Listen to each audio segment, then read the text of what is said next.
Alright, let me finish backing up here. Letting close. That should be. And I can turn up the engine.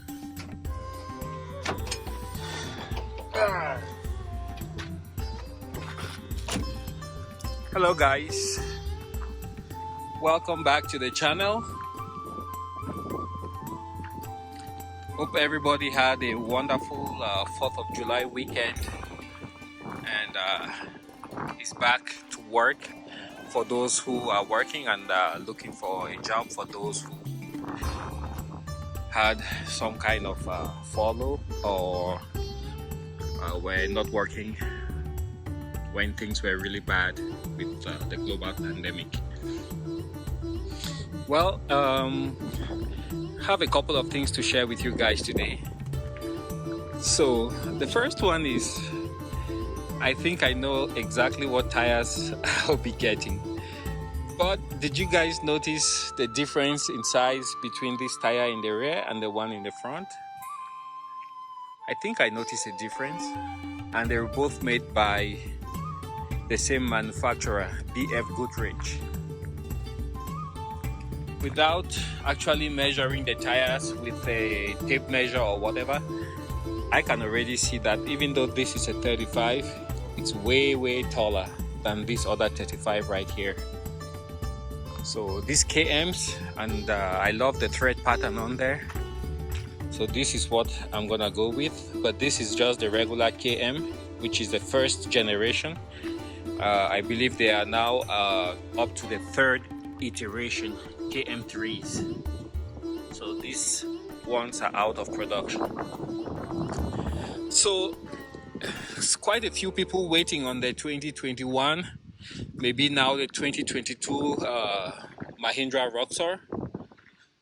Nobody seems to know when that's gonna come on the market.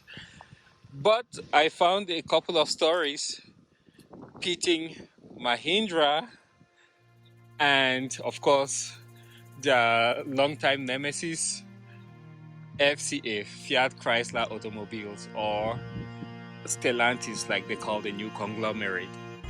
And this time it's going down under, literally down in Australia.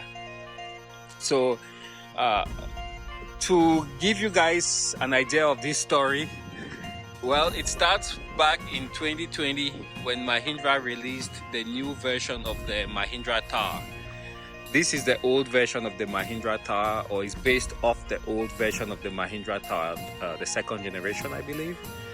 And well, they came up with a newer version, and Stellantis, aka Fiat Chrysler Automobile, aka Jeep, thinks that it looks too much like the current version of the Jeep Wrangler.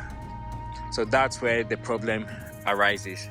So Jeep, let's call it Jeep, that way you guys understand, instead of Stellantis or FCA.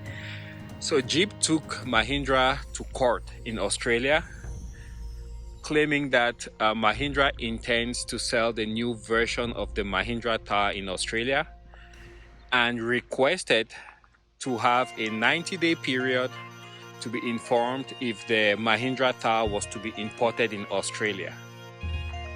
That would give his lawyers and corporate people time to see if Mahindra is infringing on any of its patents or intellectual property rights.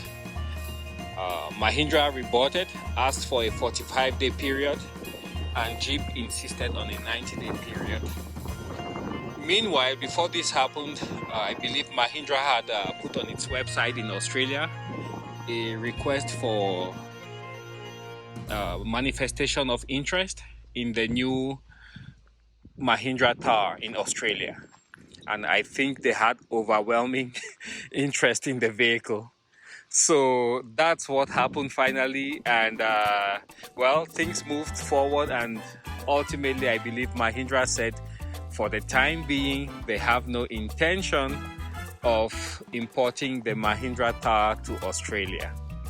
But already many people in Australia are of the opinion that They would have loved to have that vehicle imported to Australia because it gives them everything that they need in a vehicle of that size. You got a diesel engine, the price very affordable, and believe it or not, Mahindra really is enjoying a certain level of success with the reliability of its vehicles. Not too many complaints because so far they've been selling two different vehicles in the Australian market. You have a pickup which comes in, it's called a Mahindra pickup, a diesel vehicle which comes with either a single cab or a double cab, and then you have the XUV 500, which is a small or medium-sized SUV. So if you check here on YouTube, you'll see videos of the pickup, and it looks like a very nice, well thought out and built vehicle, about the size of a Toyota Tacoma, but with a diesel engine, and really bare bones inside, not too many luxury amenities. So I believe those are some of the points that make people really love these Mahindra products. Well, Mahindra says it's gonna concentrate on the Indian market for the time being. They have enormous unparalleled success on the Indian market with the 2020 Mahindra Thar. So the statement from Mahindra says that's where they're gonna be concentrating for now. But I just found it interesting that you have many of the many parallels between what happened between Mahindra and Stellantis, aka FCA, aka Jeep, here in the United States, and what's going on down under in Australia. Guys, let me know what you think about it. Should Mahindra be allowed to import the new model of the Mahindra Thar to the Australian market? And bear in mind, in India itself, the cost of a Jeep Wrangler is about, I believe, in the neighborhood of about, I think, $70,000 or more, whereas the cost of a Mahindra Thar is about $17,000.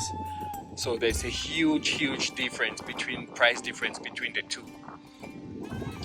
So of course many people will gravitate towards the cheaper product, which achieves the same results. If you want to go off-road, the Thar will do it, same like the Wrangler. And then I believe in the Indian market, the Thar comes, you can get it with a diesel engine or a petrol or gasoline engine, whereas the Wrangler only comes with a petrol engine. Correct me if I'm wrong, I don't know if they offer the diesel engine in the Indian market. So there's a very stiff competition there, with the Wrangler costing about 5 times, roughly 5 times the cost of a Mahindra Thar. Mahindra Thars go for about, I think, is it 18 lakh rupees? I might be saying that wrong, so don't quote me on that. Yeah, but it's crazy how much difference you have, between the prices of these two products. So, well, thank you guys for watching today, and hope you guys are rock soaring on. We jump in real quick and go for a quick spin. This is so tall, and one of the issues I have is, if you look, the way the door opens and the way all of this is set up, I believe it was mostly for the Indian market. This is too far forward, so I would have preferred it to come like somewhere here so I can climb in easily. When you're getting in and it's wet, there's a good chance your foot might actually slide off, and then you get caught up here with this hook. So yeah, that's one thing I might be looking at in the future. It's quite solid, but I just have to extend it to somewhere back here. All right, let's jump in. It's quite a warm day today, so you don't need to warm up the engine for too long. Warm up the grill heater up front. Get that in neutral. There we go. Start it up. Ah, it's so hot. Let's see if we can open this up for some ventilation. Go to the first tab. There. And there. So I have that nice little gap to allow fresh air from outside. And as you guys can see, it clears the Mark Anthony cube light holder outside. So between that and my open window, I have enough ventilation in here. Ready for a ride. Haha.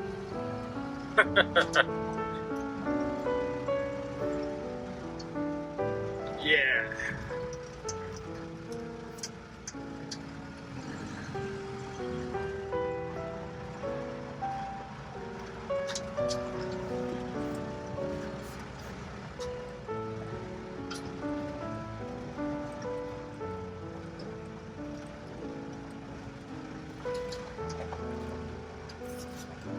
Alright guys, thanks for watching. See you guys on the next video. Bye for now.